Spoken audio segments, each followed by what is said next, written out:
बोलो श्री प्राणनाथ प्यारे की जय। बोलो श्री सतगुरु महाराज की जय। पद्मावती पुरी धाम की जय। सर्व सुंदर साथ की जय। प्रथम लागू दो चरण को, धनिये न छुड़ायो खिन। लाख तली लालेड़िया, मेरे जीव के यही जीवन। इन पांव तले पड़ी रहूं, धनी नजरी खोलो भातन। पालना वालों निरीखूं नेत्रे, मेरे जीव के ही जीवन। मेरे जीव के यही जीवन। बोलो श्री प्राणनाथ प्यारे की जय। बोलो श्री सतगुरु महाराज की जय। हाँ जी सिंधु सर जी, वाणी मंथन से पहले हमारे बीच में है सुनीता अभी अमृतसर से। वो अपना भाव रखेंगी। सुनीता अभी।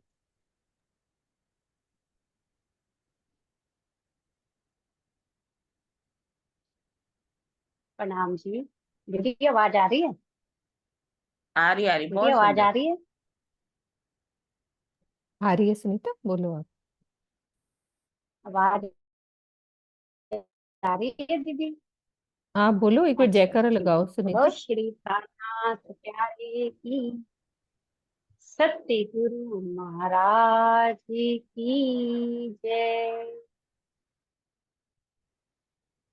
मेरे मीठे बोले साथी जी, हुआ तुम्हारा काम।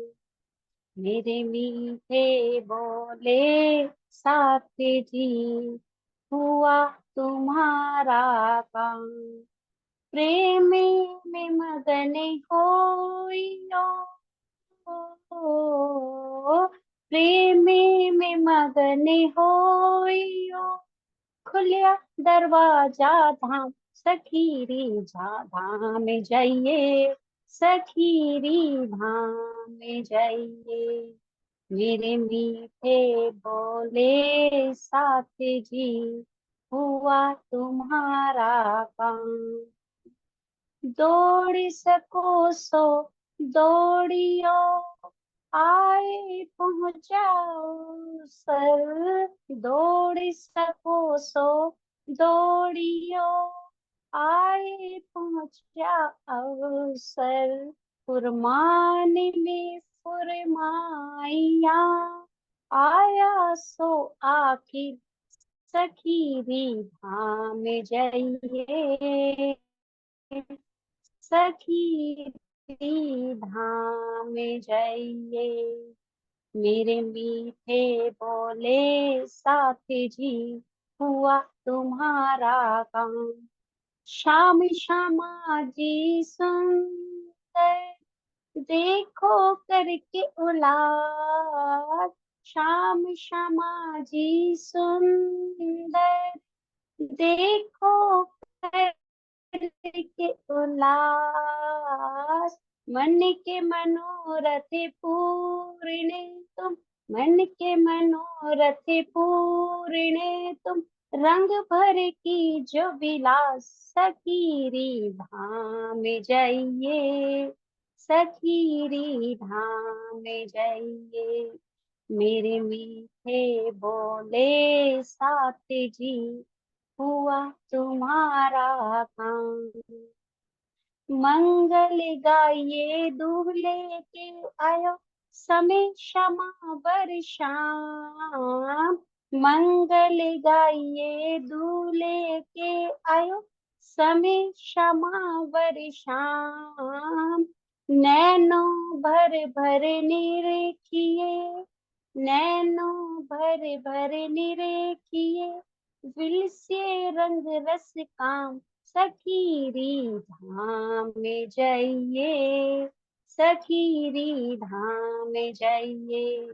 मेरे मीठे बोले साथी जी, हुआ तुम्हारा काम।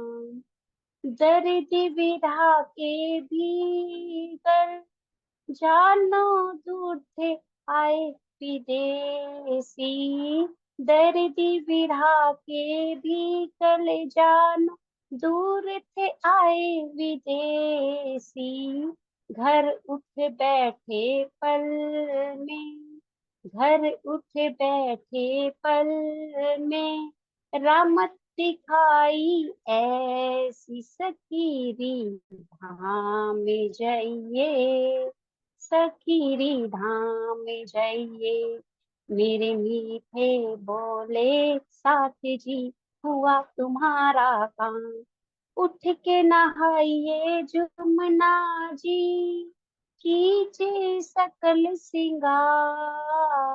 उठ के नहाइए जमुना जी, कीजिए सकल सिंगार। सात संबंधी मिलके, सात संबंधी मिलके खोलिए संग भरता सखीरी धाम जाइए, सखीरी धाम जाइए। मेरे मीठे बोले साथ जी, हुआ तुम्हारा काम। महामत कहे मलपतियाँ आओ निज वतन। महामत कहे मलपतियाँ आओ निज वतन। विलास करो विधि विधि के, जागो अपने तन सखीरी धाम जाइए।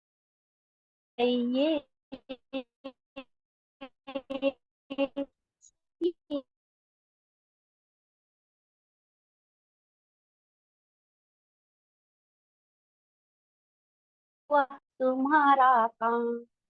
नाथ प्यारे की जय, सत्य गुरु महाराज की जय। सभी के चरणों में कोताल को प्रणाम। प्रणाम जी।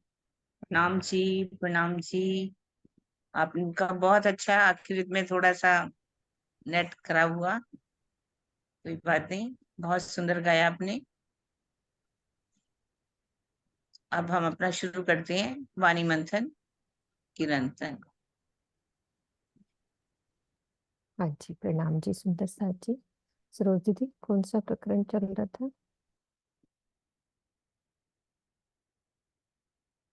कोई बात नहीं।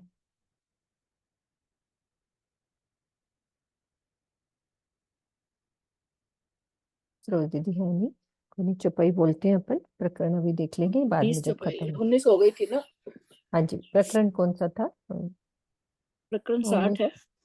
60, ठीक है सुंदर साथ जी। हाँ, प्रकरण 60 हमारे यहाँ तक हो गया था। चौपाई हाँ, हमारी 20। ठीक 20। है, और बाकी वो डली नहीं है वीडियो, तो बोल देना उसको कल के। डली नहीं है, उसको टाइम नहीं लगा होगा, वैसे भेज देती हूँ तो। ठीक है। चलता पोर लिए दो किनारे, डर धरता बुद्ध जी का। मद चढ़्यो करी एकल छतरी, ले बैठा सिर टीका।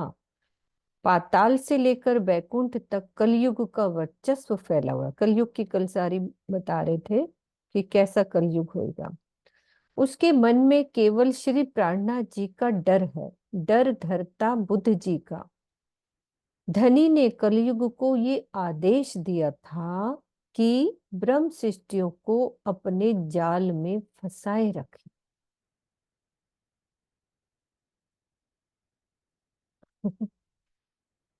इसी बात का उसे अहंकार चढ़ा हुआ है और संपूर्ण ब्रह्मांड पर एक छत्र राज्य कर रहा है। वो धनी के आदेश को शिरोधार्य करके ही ऐसा कर रहा है।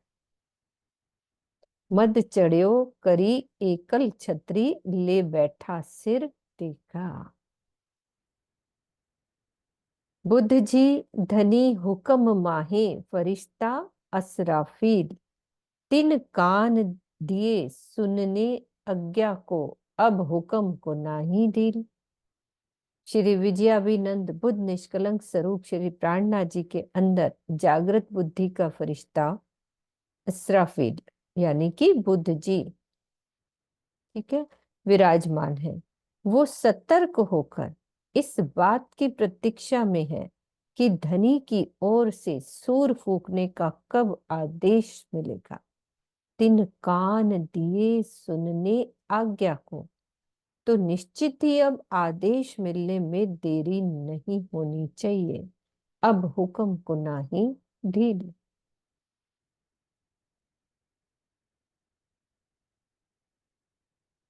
भावार्थ पढ़ते हैं पहले।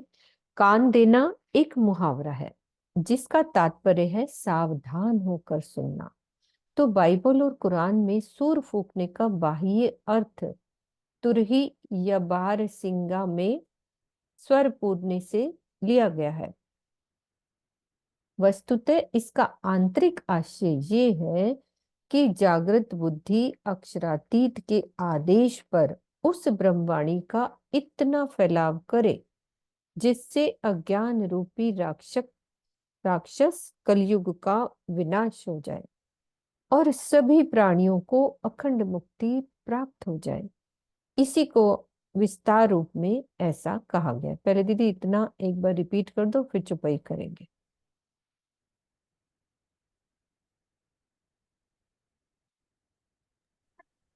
श्री विजय अपना वो निष्कलंक स्वरूप प्राणा जी जब जाहिर होंगी तो जागृत बुद्धि जो है उनके अंदर विराजमान होगी। तो पहला सुर वाणी जब अवतरण हुई, हरिद्वार के अंदर भी सुर फूका गया। तो बड़े बड़े जो गादीपति थी, जितने भी महंत थे, आचार्य लोग थे, उन्होंने अपनी हार को स्वीकार कर लिया और कहा कि श्री विजय बुद्ध निष्कलंक स्वरूप जाहिर हो गए। अब दूसरा दूसरा सुर भी फूकना है उन्होंने। जैसे ही वो दूसरा सुर फूकेंगे, वो कहा जाता है तुरी लेकर के असराफिल फरिश्ता खड़ा हुआ है कि जैसे ही मुझे आदेश मिले और मैं देरी नहीं करूंगा, हुक्म को एक पल की भी ढील नहीं दूंगा। कान देना मतलब ना बड़े तात्पर्य रहना। जैसे ही उनको आदेश मिलेगा, जागृत बुद्धि जो है सबके अंदर प्रवेश कर जाएगी। तो उस समय क्या होगा? स्वरूप की कायमी।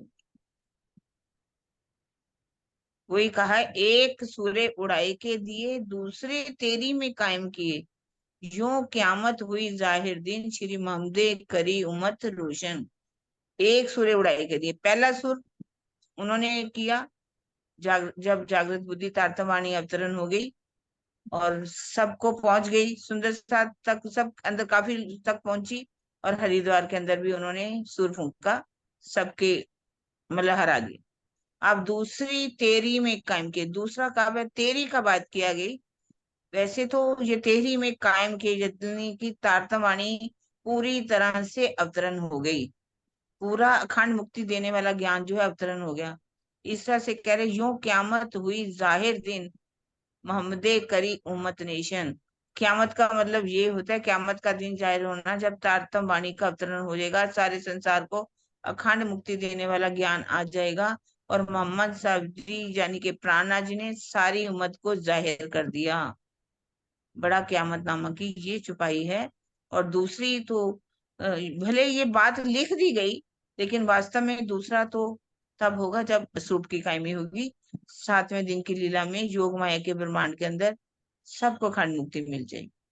तभी तो दीदी वो कह रहे हैं कि वो इंतजार कर रहे हैं कि जब हाँ, दूसरा वो फूट तो फूकना है। बिल्कुल तैयार खड़ा है, टेढ़ा हम्म। दिखाते हैं उसको, टेढ़ा कमर टेढ़ी करके इंतजार कर रहा है कि जैसे ही हुक्म मिलेगा मैं उसको, जागृत बुद्धि को सबके अंदर पहुंचेगी, सबका अंतःकरण साफ हो जाएगा और सबके अंदर जागृत बुद्धि प्रवेश कर जाएगी। जैसे ही जागृत बुद्धि मतलब प्रवेश करेगी तो ये दूसरा स्वरूप फूंकना हो जाएगा, स्वरूप की कायमी हो जाएगी। सुंदर सा जी ये क्लियर हुआ? क्योंकि अपन पाठ समाप्ति में ही चुपई जरूर बोलते हैं, अभी इसका अर्थ अच्छे से आज क्लियर हुआ है। एक सूर्य उड़ाए के दिए दूसरी तेरी में कायम किए, यूं क्यामत हुई जाहिर दिन श्री मोहम्मद करी उम्मत रोशन। तो ये क्लियर हो गई ना चुपई अच्छे से? क्योंकि जरूर करते हैं अपन ये। हाँ जी, रेज हैंड करते हैं। हाँ जी सुषमा आप बोलो, चुपई प्रणाम। हटाते हैं। एक बार और रिपीट करना चाहिए माता जी। हाँ जरूर बता देते। डॉली दीदी आई है, डॉली दीदी आप बताओ दोबारा से इस चौपाई को, आज आप आए हो। प्रणाम जी सुंदर साथ जी। किरण दीदी ने बहुत अच्छे से स्पष्ट कर दिया है, मैंने सुना। फिर भी कह रहे हैं आप तो मैं बताती हूँ कि चुपाई निकाल लो जरा, वो हाँ जी हाँ जी बिल्कुल दीदी, तो अभी सामने निकाल। कर दीजिए। हाँ जी हाँ जी।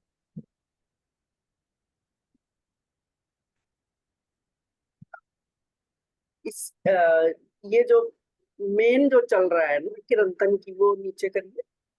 वही है ना? हम्म, हाँ, यही ये इसी से ही बोलना है।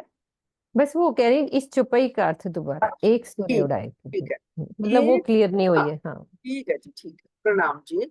एक सुरे उड़ाए के दिए, दूसरे तेरही में कायम किए, यूं कयामत हुई जाहिर दिन, श्री मोहम्मदे करी उम्मत रोशन। प्राणाधार सुंदर साथ जी, बिल्कुल स्पष्ट अर्थ है। एक सुर कि पहला सुर जब फूका, जागृत बुद्ध का ज्ञान इस संसार में अवतरित हुआ, दूसरे तेरही में कायम किए। इसका अगर शाब्दिक अर्थ दिया लिया जाए तो ये तो ऐसा प्रतीत हो रहा है कि 13वीं सदी में सब कुछ अखंड कर दिया, लेकिन ऐसा नहीं है। दूसरा सुर वो जो है 13ही में कायम करने का अर्थ ये है कि जब जागृत बुद्ध का पूर्ण ज्ञान इस संसार में अवतरित हो गया, पन्ना जी में पहुंचकर सारी वाणी जो परम धाम की भी जब अवतरित हो गई, तो उस तरह से संसार में कयामत का दिन जाहिर हो गया। मतलब कयामत का दिन कैसे जाहिर हुआ कि जो इस ज्ञान के द्वारा अपने प्राण प्रियतम की पहचान करेगा वो कायम हो जाएगा। अर्थात जब दूसरा सूर फूका जाएगा उससे पूर्व इस वाणी के द्वारा, पूर्ण ज्ञान के द्वारा जब हम पूर्ण पहचान कर लेंगे, वही असल उम्मत होगी। मोहम्मदे करी उम्मत रोशन। इस ज्ञान के जाहिर होने पर ही मोहम्मद साहब ने अर्थात श्यामा जी ने, यहाँ पे हम यही अर्थ लेंगे, महामती जी ने ये संसार में जाहिर कर दिया कि असल ब्रह्मात्मा कौन है, कि वही होगी असल ब्रह्मात्म जो इस जागृत बुद्ध के ज्ञान द्वारा अपने प्राण प्रियतम को पहचान कर निज बुद्ध प्राप्त करने का प्रयास करेगी और परम धाम की चितवनी में स्वयं को डुबोएगी। हर चौपाई में मूल भाव यही आता है कि हमें ध्यान में डूबना है। प्रणाम जी।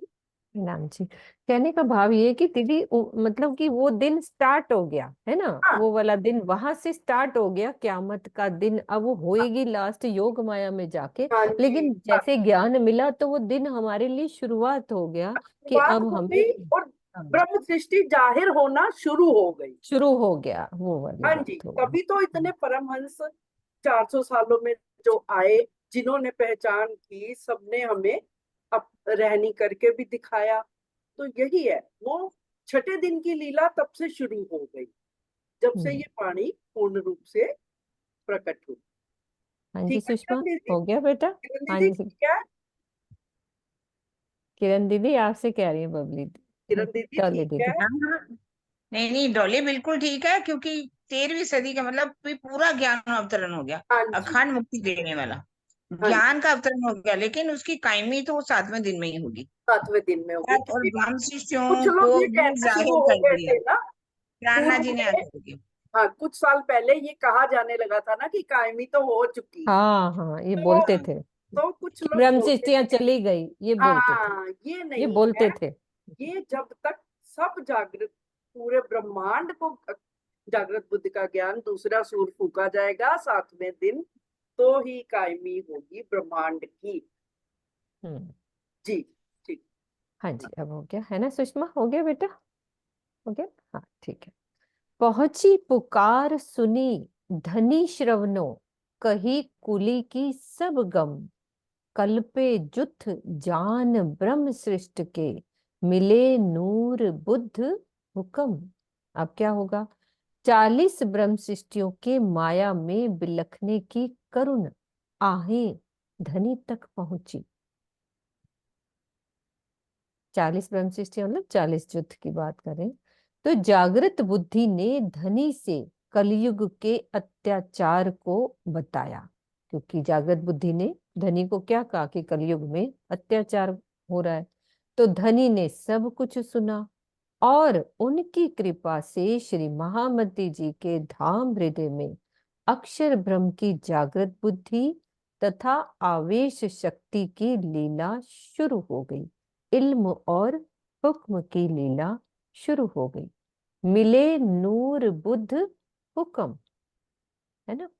भावार्थ में बता रहे हैं कि धनी ब्रह्म सृष्टियों के लिए सहरग से भी अधिक नजदीक है, यद्यपि उनके और धनी के बीच में किसी अन्य माध्यम की आवश्यकता नहीं है, किंतु इस मायावी जगत में फरामोशी के पर्दे, कौन सा फरामोशी का पर्दा, हमारे अज्ञान के पर्दे को दूर करने के लिए किसकी जरूरत होती है, जागृत बुद्ध के ज्ञान की आवश्यकता होती है। तो इस चौपाई में जागृत बुद्धि द्वारा ब्रह्म सृष्टियों की खेल में दुखी अवस्था का धनी से वर्णन करने का अभिप्राय ये है कि ब्रह्मवाणी के प्रकाश में जब सुंदर साथ को धनी की और निज घर की पहचान हो गई तो उन्होंने खेल खत्म करने की प्रार्थना की। करते हैं ना, तो वो जागृत बुद्धि धनी के सामने वो बात करती है। तो यदि उन्हें वाणी का प्रकाश नहीं मिलता तो वे भी अन्य जीवों की तरह माया में मस्त होते। यदि हमें वाणी नहीं मिलती तो माया के में ही हम मस्त होते। तो इस कार्य में कौन माध्यम रहा, जागृत बुद्धि ही माध्यम बनी, वाणी ही माध्यम बनी ना, जागृत बुद्धि, जागृत बुद्धि का फरिश्ता। तो इसीलिए उसे धनी और साथ के बीच का सेतु माना गया, पुल माना गया कि उन्होंने ये बात हमारी पहुंचाई। हुक्म और इल्म के मिलने का तात्पर्य है संपूर्ण ब्रह्मवाणी का अवतरित हो जाना। कितने एक एक चरण को अच्छे से क्लियर करा है ना। सबको क्लियर हो गई ये वाली बात भी, नहीं हुई तो रेज हैंड कर देना। उड़ाए अंधेर किया मिलावा, प्रकाश कियो सब अंग, काढ़्यो मोह अहंकार मूल थे, जो करता सबन सो जंग। श्री प्राणनाथ जी ने अज्ञानता के अंधकार को नष्ट कर दिया तथा ब्रह्म सृष्टियों के संपूर्ण हृदय में ब्रह्मवाणी का प्रकाश भरकर एकत्रित किया। प्रकाश कियो सब अंग, उनके अंदर से उस मोह अहंकार को जड़ से निकाल दिया। काढ़्यो मोह अहंकार मूल थे, वो क्या करता था, जो माया रूप होकर सब से युद्ध करता था।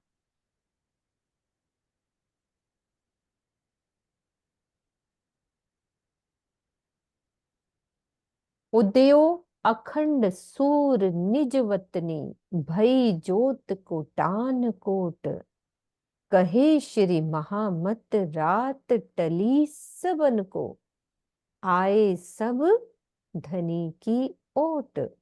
अब श्री महामती जी क्या कहते हैं कि अब परमधाम के अखंड ज्ञान का सूर्य उग गया है, करोड़ों सूर्यों के प्रकाश की भांति उस ज्ञान रूपी सूर्य का प्रकाश फैल गया है। अब अज्ञान रूपी रात्रि के रहने का प्रश्न ही नहीं है। सभी लोग अक्षरातीत श्री राज्य की शरण में आ रहे हैं। करोड़ों सूर्यों की आभा वाले ब्रह्म ज्ञान के सूर्य का प्रकाश फैलने का क्या तात्पर्य, कि आध्यात्मिक ज्ञान के क्षेत्र से है, ये संसार से नहीं है कि यहाँ सूर्यों की आभा हो गई, आध्यात्मिक ज्ञान के क्षेत्र में। क्योंकि संसार में अभी भी करोड़ों लोग ऐसे हैं जो परमात्मा का अस्तित्व ही स्वीकार नहीं करते। करोड़ों लोग अध्यात्म से जुड़कर भी अक्षरातीत के स्थान पर अन्य की उपासना करते हैं। तो श्री महामती जी के कहने का ये आशय है कि अध्यात्म जगत का ऐसा कोई भी कोना नहीं है जिसकी भ्रांतियों का निवारण ब्रह्मवाणी से न होता हो। संपूर्ण संसार योग माया के ब्रह्मांड में ही धनी की महिमा को स्वीकार करेगा, यहां नहीं करने वाला। वही की बात है।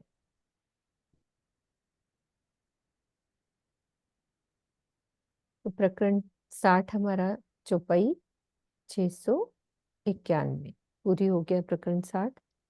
अब प्रकरण 61 शुरू हो रहा है। राग श्री नट। ये प्रकरण हक की सूरत श्री प्राणनाथ जी की पहचान से संबंधित है। साहिब तेरी साहिबी भारी, कौन उठावे तुझ बिन तेरी, सो दई मेरे सिर सारी। श्री मामती जी क्या कहते हैं कि मेरे धाम धनी, आपकी साहिबी, आपकी प्रभुत्ता, आपकी महानता बहुत अधिक है। उसका बोझ आपके अतिरिक्त अन्य कोई भी नहीं उठा सकता। लेकिन आपने अपनी साहिबी की सारी शोभा मुझे दे रखी है, सो दई मेरे सिर सारी। त्रैगुण तीर्थंकर अवतार, कई फरिश्ते पैगंबर, तिन सब की शोभा ले श्याम, आया मोहम्मद पर। इस संसार में ब्रह्मा विष्णु शिव 24 तीर्थंकर अवतारों, फरिश्तों तथा पैगंबरों की बहुत अधिक शोभा है, किंतु इन सब की शोभा में श्री कृष्ण जी में विलीन हो जाती है। अरब में प्रकट होने वाले मोहम्मद श्री कृष्ण जी के ही स्वरूप हैं। क्यों है? कोई बताओ सुंदर साथ जी, कि जो अरब के मोहम्मद और श्री कृष्ण जी का क्यों सेम कहा गया?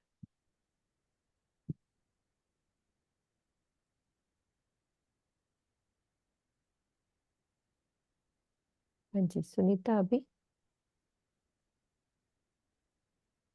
बोलना, एक मैं खोलती हूँ।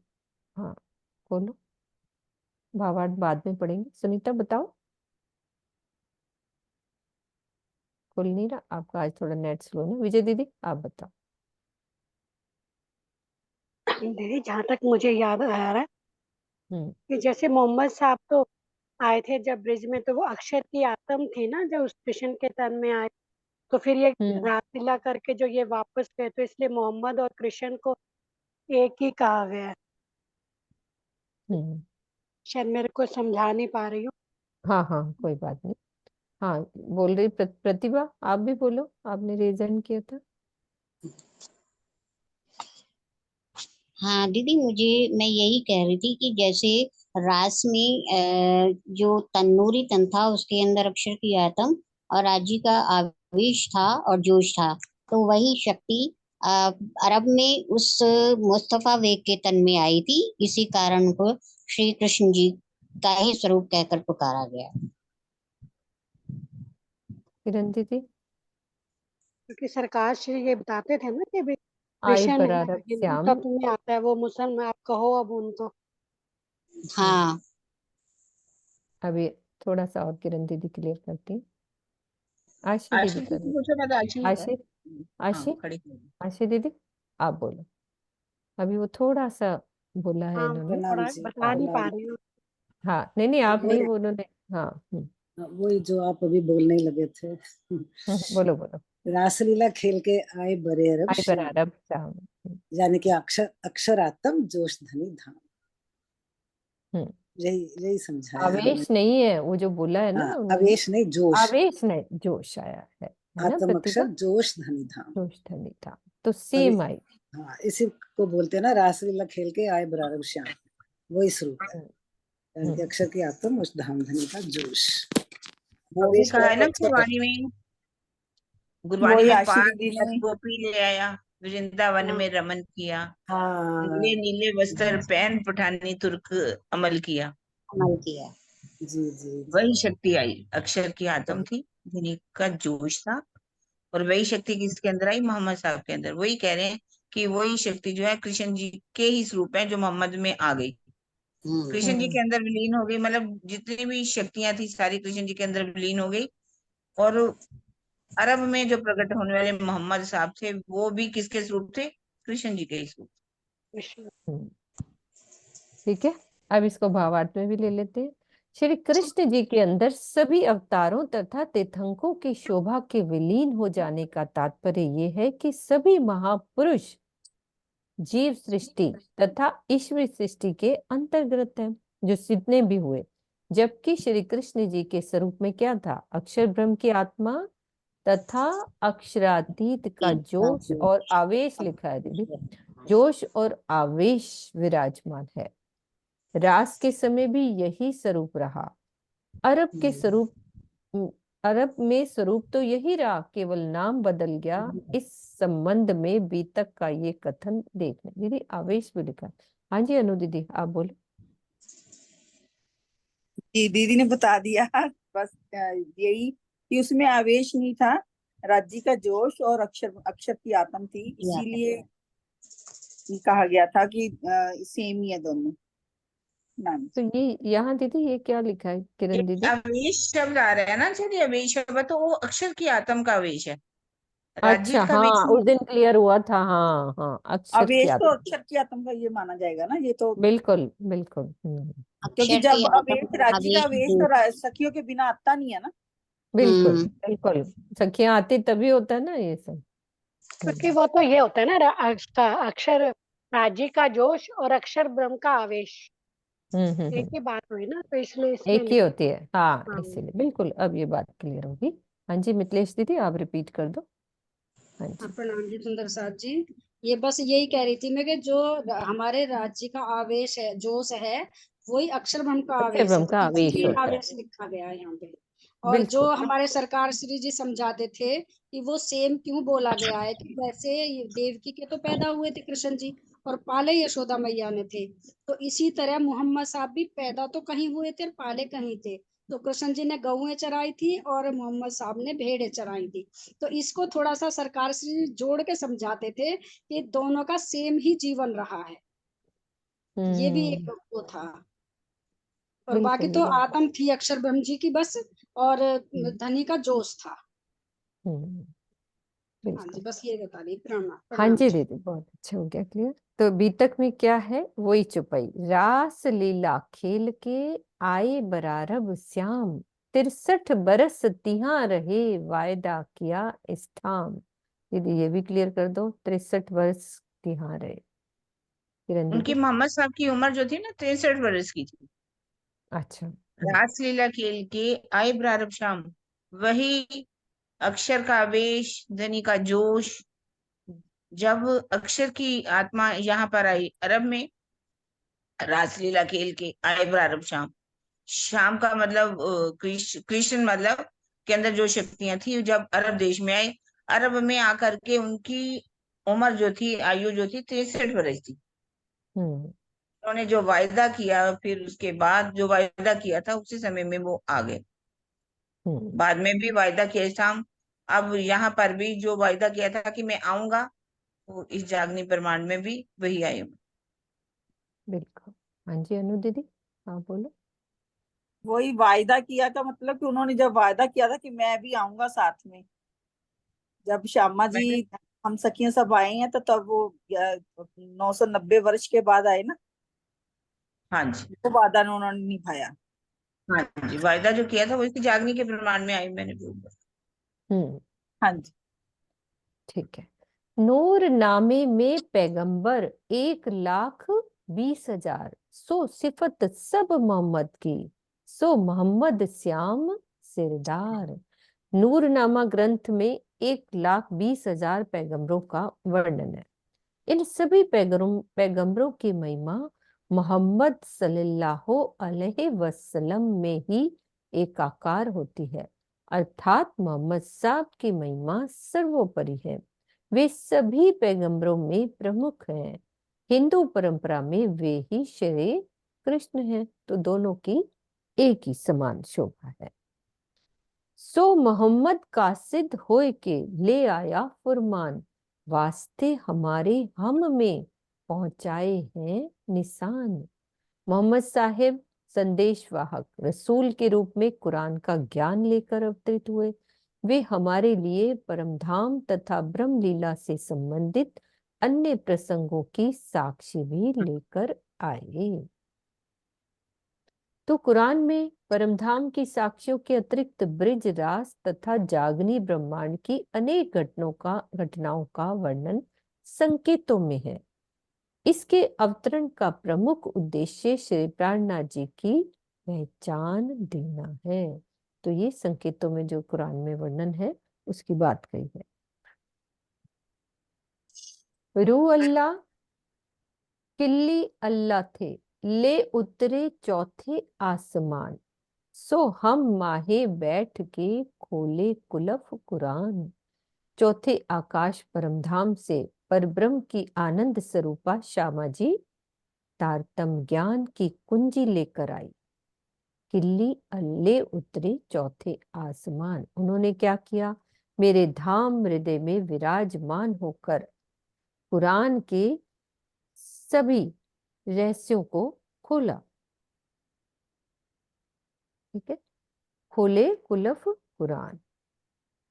सो फुरमान आप खोल के करी जाहिर हकीकत, खोले वेद कतेब के गुज आई सबों की सरत।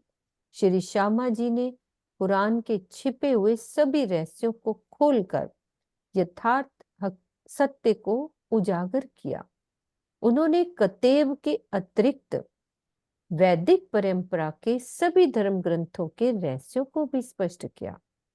खोले वेद कतेब के गुज, और भविष्यवाणियों के अनुसार यही वह समय है जब सभी धर्म ग्रंथों का वास्तविक अभिप्राय स्पष्ट होना है। आई सबों की शरत। कलीम अल्लाह कहा मूसे को, फुरमाया सब कहे, सो कलाम अल्लाह की रोशनी ताबे हादी के रहे। मूसा पैगंबर को कुरान में कलीम अल्लाह कहा गया, जिसका अर्थ होता है खुदा से बातें करने वाला। उनके द्वारा सुने गए तौरेत का रहस्य श्री प्राणनाथ जी के पास है। दीदी इसको क्लियर करना, ये कुरान का कुछ है प्रकरण। किरण दीदी, मूसा पैगंबर को कुरान में कलीम अल्लाह कहा गया। किरण दीदी है,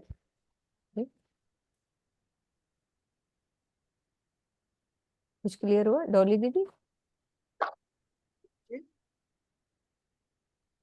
कुछ ये कैमरा ऑफ किरण दीदी का ना। हाँ कहीं गए होंगे, कोई बात नहीं। किरण दीदी आगे। नहीं नहीं आप बोलो, किरण दीदी आएंगी तो बोल लेंगे। हाँ, आगे किरण दीदी। जो मेरे को यही समझ में आया है कि जो परमात्मा से बात करेगा वही तो संदेश लाएगा ना। कलीम अल्लाह कया मूसे को, फुरमाया सब कहे, सो कलाम अल्लाह की रोशनी ताबे हादी के रहे। अर्थात वो अल्लाह यानी उनको हादी मानते हैं ना अपने इष्ट को, तो उनकी सेवा में रहते थे, यानी उनसे बात करके आए हैं।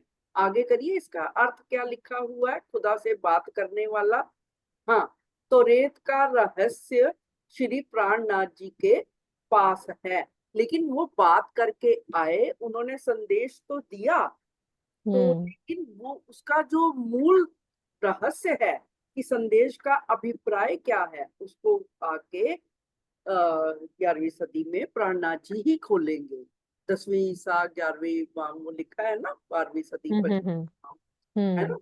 तो ये उसी से संबंधित है कि वो उनके ना बहुत से पैगंबर हुए हैं। 1,20,000 पैगंबर मुसलमानों के धर्म में कहे गए हैं।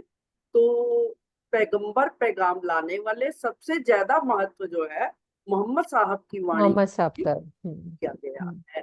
तो तो ये और कोई कथा हो मूसा पैगंबर की, आप वो तो पहले भी पढ़ा ही हुआ है सबने, ईसा और मूसा की बातें जो है, हम्म। कुछ क्लियर हाँ हो वो गया? मुझे, हाँ मतलब कि ये कुछ रहा होगा, कलीम अल्लाह कहा मूसे को मैं बताती फरमाया हूँ। सब। हाँ, हाँ ये बताओ। कलीम हाँ अल्लाह, थोड़ा। बताइए, आप हम्म बताइए। मूसा पैगंबर हुए हैं, जैसे 1,20,000 अभी डॉली बता रही थी ना, तो उसमें हम्म। मूसा पैगंबर भी हुए हैं। हाँ जी। अच्छा। उनको में कलीम अल्लाह भी कहा गया। हाँ, ये हम्म 7 जो है मेन तो कलमे वाले पैगंबर ये भी है। उन पैगंबरों में थे जिनको, हाँ, 7 कलमा वाले। हाँ, तो उनको दर्शन, मतलब उनके जितने मानने वाले थे ना, तो उन्होंने कहा कि हमें अल्लाह के दर्शन करवाइए। हम्म तो जब उन्होंने भी अल्लाह से प्रार्थना की कि आप हमें दर्शन कराइए, तो कोहनूर पर्वत के ऊपर वो बैठे थे। तो कहा जाता है कि वो पर्वत जो था जल करके राख हो गया उस नूर हम्म से ही। तो वो मतलब है कि उन्होंने बात की, सिर्फ मूसा पैगंबर ने, उनके द्वारा तो रेत भी लिखी गई, हम्म, और अच्छा। उन्होंने सिर्फ दर्शन किए। और जब पर्वत जल गया, तो उन्होंने कहा कि तुम इतना भी सहन नहीं कर सकते, उस अल्लाह को जो नूर है सहन करना बहुत मुश्किल होता है। तो जिस नूर से एक पर्वत भी जल गया, क्योंकि कोहतूर जितने भी पर्वत, पैगंबर हुए हैं आज दिन तक, है ना। वही कोहतूर ही कहा गया है ना, हाँ, कोहतूर पर्वत। कोतूर पर्वत जो था, कोतूर पर्वत जो था, वो जल करके राख हो गया। कहने का मतलब है कि इन सब जितने भी पैगंबर हैं, उन्होंने बात तो की, लेकिन दर्शन किसी ने भी नहीं किए। दर्शन किसने किए? सिर्फ मोहम्मद ताबे साहब को हाजिर के दर्शन। रहे। कलाम अल्लाह की रोशनी ताबे हादी के रहे। मतलब ये सारी जितने भी ज्ञान है, जितने भी हाँ, रहस्य हैं, तो रेत का जो है हो, चाहे जंबूर हो, चाहे अंजीर हो, जितनी अंजीर जंबूर और तरेत, सब के अर्थ किसके पास है?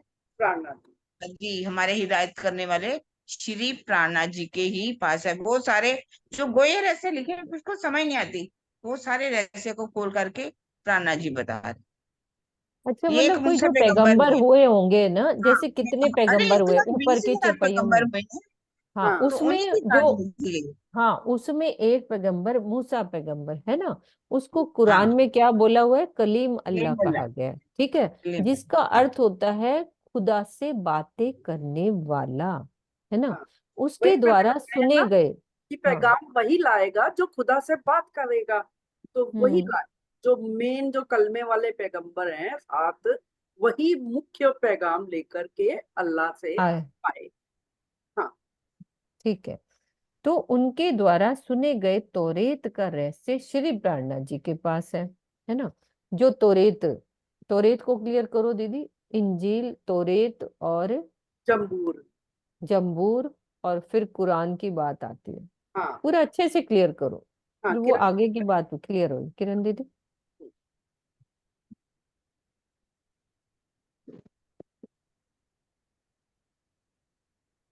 किरण दीदी सुन रहे हो या फिर आपने म्यूट कर लिया?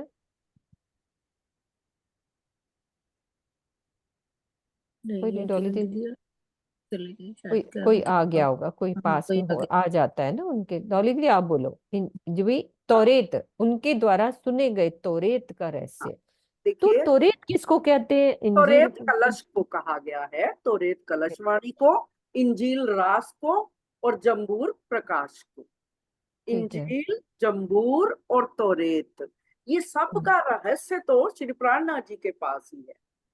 किसी पैगंबर ने, जैसे इंजील का जब अवतरण हुआ, तो किसी पैगंबर के द्वारा इंजील ग्रंथ लाया गया, एक के द्वारा जम्बूर लाया गया। जम्बूर का मतलब है प्रकाशवाणी को जम्बूर कहा गया। ठीक है ना, हम्म। तीनों किताबों का अर्थ यही है, जो मेन 3 किताबें हुई हैं, नहीं इंजील। मतलब कि ये कुरान, ये उनके वक्त उतरे थे क्या कुरान, हाँ, मतलब वो ये इंजील तो? किताबें तो कुरान में है, ठीक कुरान है। में संकलित की गई है, इंजील भी, हम्म जम्बूर भी, तौरेत भी। लेकिन उसका जो है मायने जो है छुपे हुए, वो हमारे हादी श्री प्राणनाथ जी के पास ही है। ठीक है। उनके द्वारा सुने गए तौरेत का हाँ, रहस्य। तभी तो कहा ठीक गया है। था ना, कुंवारी हम्म रही फुरकान, कि हम्म कुरान हम्म हम्म तब तक जैसे अनछुई रह गई, क्योंकि उनको भी किसी ने समझे नहीं अर्थ, जैसे कयामत के निशान और जो मूल मूल जो मुख्य बातें हुई, जो निशानियों वाली कुरान में कही गई, किसी की समझ में नहीं आई कि मुर्दे कब्रों से कैसे उठेंगे, कैसे जाहिर होंगे। तो वो जाहिरी अर्थ लेते रहे, असल अर्थ जो है सारी किताबों प्राणनाथ जी के के प्राणनाथ जी ने ही खोले। मुझे तो अब क्लियर हुआ है हर एक लाइन का अर्थ। पहले नहीं हो रहा था जल्दी से। कलीम अल्लाह कहे मूसे को, फरमाया सब कहे, सो कलाम अल्लाह की रोशनी ताबे हादी के रहे। रोशनी अब या भावार्थ, जो हाँ, असल प्रकाश है वो प्राणनाथ जी के चरणों प्राणनाथ जी के पर। हाँ। अब भावार्थ पढ़ते हैं हम कि मूसा, आगे क्लियर यही हो जाएगा, मूसा पैगंबर के अनुयायियों ने, ठीक है, उनसे प्रार्थना की कि आप हमें खुदा के नूर का दर्शन कराइए। जैसे अभी किरण दीदी ने बोला, अब उसको रिपीट कर रहे हैं अपन, अच्छे से ध्यान से सुनेंगे कि मूसा पैगंबर के अनुयायियों ने उनसे प्रार्थना की। मूसा एक पैगंबर हुए, उनके साथ जो अनुयायी चलते थे, उन्होंने उनसे प्रार्थना की कि हमें खुदा का दर्शन कराइए, नूर का। तो मूसा पैगंबर की प्रार्थना पर खुदा ने अपने नूर की एक हल्की सी झलक किस पे दिखाई? कोहे तूर पर्वत पर दिखाई। इसके परिणाम स्वरूप क्या हुआ? मूसा पैगंबर बेहोश हो गए, ये है ना, और कोहे तूर भी जलकर राख हो गया। अब क्या हुआ? होश में आने पर अल्लाह ताला की आवाज उन्हें सुनाई पड़ी। जब वो बेहोशी से उठे तो उन्हें अल्लाह ताला की आवाज सुनाई पड़ी कि जब वह कठोर पर्वत मेरे तेज को सहन नहीं कर सका, तो तुम्हारे इन वजूदों में मेरे तेज को सहन करने की शक्ति कहां से हो सकती है? इसी वार्ता के कारण मूसा पैगंबर को कलीमुल्लाह की शोभा मिली। जो उनकी बातें हुई ना, मतलब उससे उनके, तो उनको क्या शोभा मिली? कलीमुल्लाह, कि वो खुदा से बात करके आए हैं। ठीक है, ये प्रसंग कुरान के पारा 9 सूरे आरफ 7 आयत 142 और 143 में वर्णित है। और समझते हैं, मूसा पैगंबर के द्वारा खुदा का नूर सहन न होने के कारण, क्या कारण था? वो ये था कि उनमें परमधाम का अंकुर नहीं था, उनसे सहन नहीं हुआ। तो कौन सहन कर सकता है? एकमात्र ब्रह्म सृष्टि ही अक्षरातीत के नूर को सहन कर सकती है। और फिर उसके बाद बीतक का प्रसंग फिर बता रहे हैं कि सदगुरु श्री धनी देवचंद्र जी ने अपनी बाह्य आंखों से कब दीदार किया था? सबको याद है कि धाम धनी ने दीदार दिया और किया उन्होंने, और उनसे बातें भी करी। इस संबंध में हमारे श्रृंगार ग्रंथ में क्या चुपई कही गई है? जो हक देखे टिकिया रहे, सोई अरस के तन, सोई करे मूल मजकूर, सोई करे वर्णन। जो हक देखकर यहाँ टिका रहे, वो कौन है? सोही अरस के तन, वो ही परम धाम की ब्रह्म सृष्टि होगी।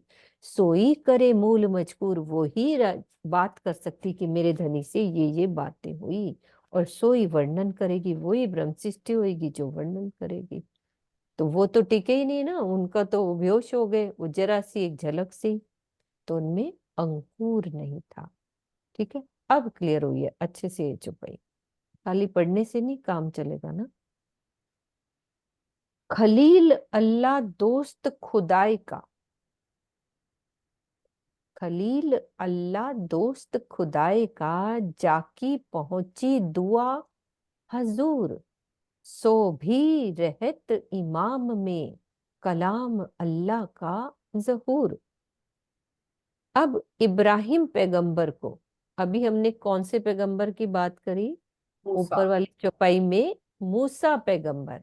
अब इस चौपाई में क्या आ रहा है? इब्राहिम पैगंबर, उसको कुरान में क्या कहा है? खुदा का दोस्त, अर्थात खलील अल्लाह कहा गया है। खलील अल्लाह दोस्त खुदाए का। तो जो इब्राहिम पैगंबर हुए उसको कुरान में खुदा का दोस्त कहा, अर्थात खलील अल्लाह कहा गया। इनके द्वारा की गई प्रार्थना खुदा द्वारा स्वीकार की गई। उन्होंने भी प्रार्थना करी और खुदा ने स्वीकार कर ली। अल्लाह ताला के वचनों का प्रकाश लेकर इब्राहिम पैगंबर भी श्री जी की छत्र छाया में है। और इसको क्लियर करते हैं कि कुरान के पारा 3 सूरे आले इमरान की आयत 31-33 में ये वर्णन है कि इब्राहिम पैगंबर खुदा के दोस्त थे।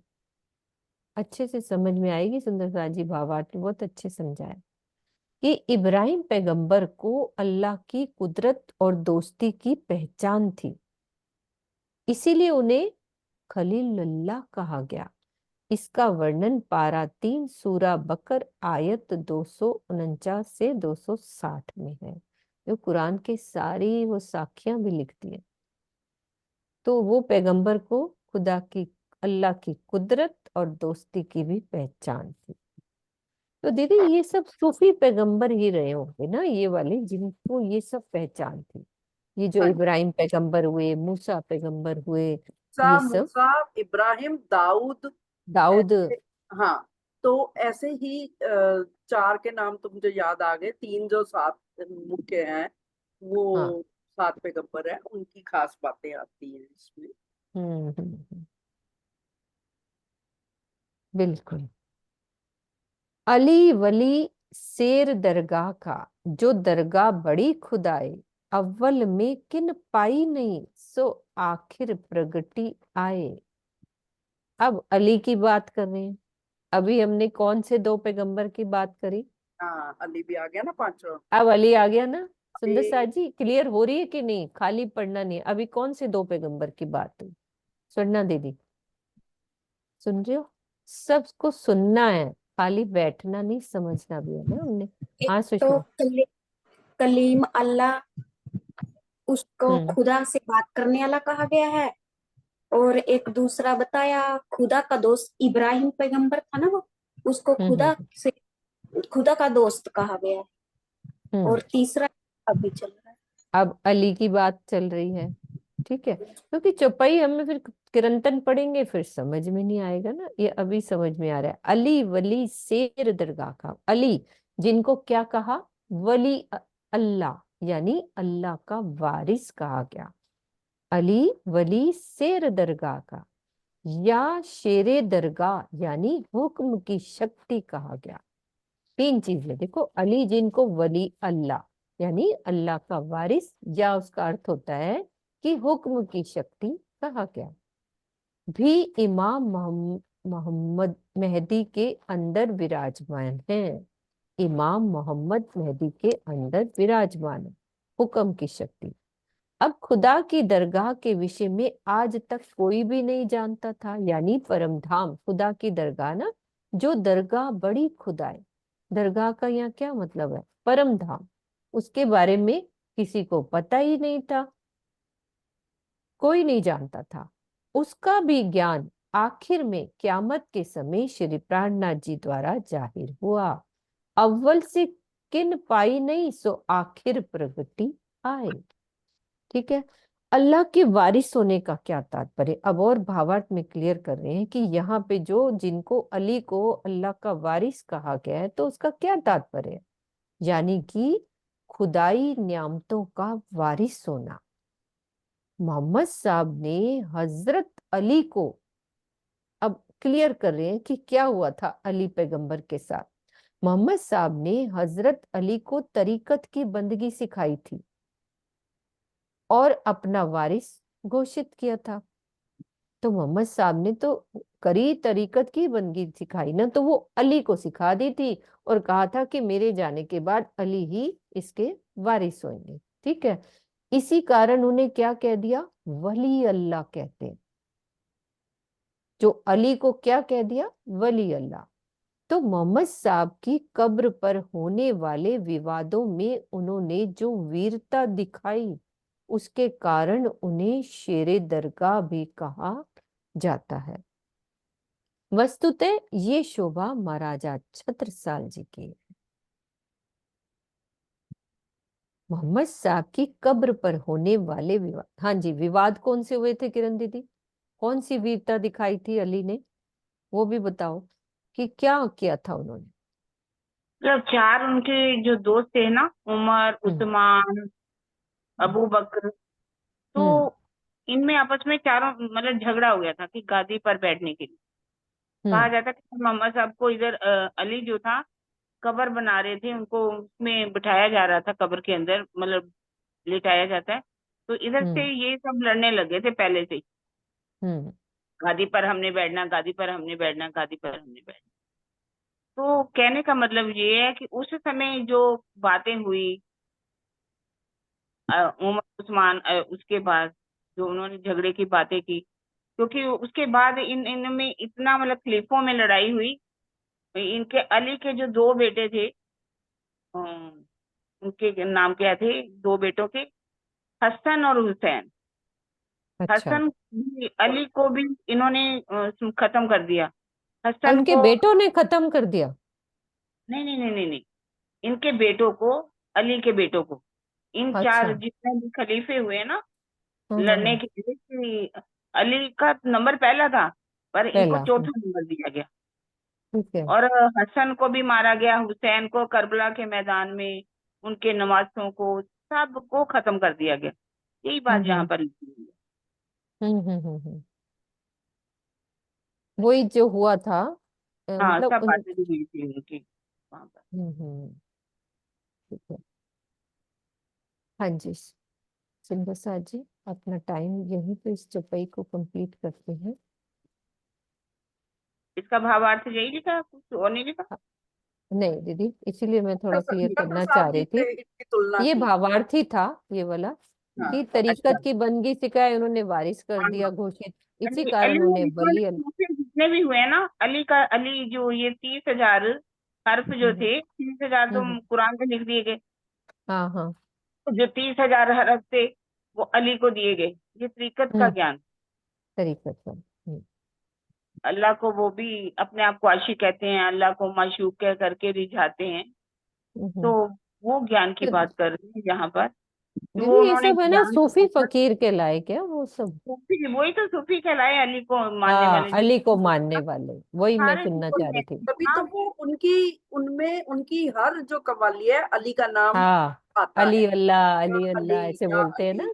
हाँ, या अली। अली मोहम्मद, या हाँ, अली। क्योंकि वो मोहम्मद साहब का तो यही कहते हैं ना कि वो क्या शबे, हाँ, मेराज वाले मोहम्मद पे सदके, उनकी हाँ, कव्वाली गाने भी उनकी बनाए हैं, या अली है या ना। अली, या अली, वो इन्हीं के लिए आया है, अली तो पैगंबर। अब सुंदर साजी समझ में आ गई ना ये अली का मतलब। हाँ जी मम्मी, आप बोलो, इस आप तरह से खोलो। समझाया जाए। हाँ इसका जी। वर्णन अली का और उसके चार जो दोस्त थे उनका वर्णन कल बिल्कुल पूरी तरह से समझाया जाए। अच्छा दीदी, उनको अभी समझा देते हैं, 2 मिनट हैं, किरण दीदी अभी समझा देते हैं, रिपीट करती हैं। दोबारा से कर दो दीदी इस बात का वर्णन। नहीं समझ नहीं आया हमारे, पूरी तरह अभी से पूरे किरण चार, दीदी बताएंगी। चार किरण दीदी दोस्त बता कौन रही थे हैं। और किसने किसको मारा, ये इसका वर्णन पूरा समझाया जाए। ठीक है, अभी किरण दीदी दोबारा समझा रही हैं, आप सुनो। मोहम्मद साहब हाँ, के चार दोस्त माने जाते हैं, अबू बकर, उमर, उस्मान और अली। जिस समय उन्होंने वारिस बनाए थे अपने, जबकि सारा ज्ञान तो उन्होंने अली को दिया था, फिर अली गद्दी पर बैठेगा। लेकिन ये गद्दी का जो होता है ना, ये बहुत कुर्सी की जो चाहना होती है ना, सबको पीछे कर देती। कुर्सी की चाहना में कोई भी कुछ कर सकता है। इस तरह से पहले अबू बकर गद्दी पर बैठे, फिर उमर बैठा, फिर उस्मान बैठा, फिर अली का नंबर आया। तो इसमें मुआविया और माजिद कुछ ऐसे थे जिन्होंने कुरान के अंदर बहुत सी मिलावट भी कर दी। और अली का जब मतलब अली का नंबर आया तो कहा जाता है उसको भी मार दिया गया, इन्होंने मरवा दिया। और हसन को भी, हसन गादी पर बैठा, पर वो कुछ समय बाद उसने कहा मैं गादी पर नहीं बैठूंगा, 6 महीने बाद ही वो हट गया और उसको भी मार दिया गया बाद में। हुसैन भी अली का ही बेटा था, अली इनका दामाद था मोहम्मद साहब का, हम्म। फातिमा का पति था। तो जब वो गद्दी पर भी बैठा तो इसी मतलब भयंकर करबला के मैदान में लड़ाई हुई। इनने सब ने मिल करके इनको समाप्त कर दी। के छोटे छोटे बच्चे, उनकी बेटी, मोहम्मद साहब की बेटी, सबको खत्म कर दिया गया। मतलब वो कह रहे हैं कि उस समय भी जो आपस में लड़ाई हुई, झगड़े हुए, अली के होते हुए भी, वो बातों का वर्णन ये सब इसके अंदर लिखा हुआ है, लिखा हुआ कुरान के तो अंदर भी। हाँ, तो उसका जो बातूनी अर्थ निकाला ना, वस्तुतः ये शोभा है ना, मोहम्मद साहब की कब्र पर हाँ, होने विवादम वीरता दिखाई, जिसके जैसे कारण मोहम्मद साहब उन्हें की कब्र पर मतलब अली ने मतलब वीरता दिखाई थी, उनको वैसे शेर ही दरगाह किया गया। और यहाँ शोभा महाराजा छत्रसाल, छत्रसाल जी अरे की कि हाँ मैंने उन्होंने कहीं पढ़ी नहीं। हाँ, हाँ ये शोभा ये महाराजा छत्रसाल जी, छत्रसाल जी की है। शोभा जो है ना, वली अल्लाह जो कहा गया उनको, हम्म ये शोभा। जैसे मोहम्मद साहब के साथ अली रहते थे, ऐसे प्राणनाथ जी के साथ प्राणनाथ जी के साथ छत्रसाल जी छत्रसाल, रहते थे। सेम वही बात, अली उनको ही की उन्होंने शोभा। सारी शोभा दी थी कि आप ही मतलब तब शिरजी साहिबे एक या छुपाइए ना भाई, मैं देखा तो तुमको, मतलब हम्म सेवा, मतलब उनको सारी सेवा दे दी गई थी। इनको छत्रसाल जी को ये शोभा सारी छत्रसाल जी को दी गई। हम्म अब क्लियर हो गई दीदी सारी बात। कोई क्वेश्चन होएगा तो कल कर सकते हैं, ठीक है। चौपाई दोहराते हैं अपन। अली वली शेर दरगाह का, जो दरगाह बड़ी खुदाई, अव्वल से किन पाई नहीं, सो आखिर प्रगटी आई, सो आखिर प्रगटी आई। तो परम धाम के विषय में किसी को नहीं पता था। वो आखिर में क्यामत के समय श्री प्राणनाथ जी के द्वारा ये परम धाम का ज्ञान जाहिर हो गया, ठीक है।